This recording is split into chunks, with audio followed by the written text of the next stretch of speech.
ഇന്ന് നമുക്ക് ഇതുപോലൊരു ചട്നി തയ്യാറാക്കിയാലോ. പാൻ ചൂടായി കഴിയുമ്പോൾ അതിലേക്ക് വെളിച്ചെണ്ണ ഒഴിച്ചു കൊടുക്കുകയാണ്. വെളിച്ചെണ്ണ ചൂടായി വന്നു കഴിഞ്ഞാൽ വെളുത്തുള്ളി ഇട്ട് കൊടുക്കുന്നു. അതുപോലെ തന്നെ സബോള അരിഞ്ഞത്, വറ്റൽമുളക്, തക്കാളി ഇവയെല്ലാം ചേർത്ത് നന്നായി ഒന്ന് മിക്സ് ചെയ്ത് കൊടുക്കുക. അതിൻ്റെ ഒരു പച്ചമണം മാറുന്ന വരെ ഒന്ന് വഴറ്റിയെടുക്കുക.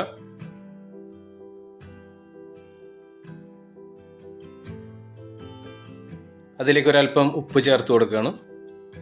ശേഷം നന്നായി ഒന്ന് വഴറ്റി കൊടുക്കുക. അതിൻ്റെ പച്ചമണം മാറുന്ന വരെ ഒന്ന് വഴറ്റുക. നമുക്ക് ഇനി ഒന്നൊന്ന് അടച്ചു വെച്ച് വേവിക്കാം. ഒരു 2-3 മിനിറ്റ് കഴിഞ്ഞാൽ മൂടി തുറന്ന് ഒന്നുകൂടി വഴറ്റി കൊടുക്കുക. അതിലേക്ക് മുളക് പൊടി ചേർത്ത് നന്നായി ഒന്ന് മിക്സ് ചെയ്യാം. ഇതൊന്ന് ചൂടാറി കഴിഞ്ഞാൽ നമ്മളൊന്ന് അരച്ചെടുക്കണം.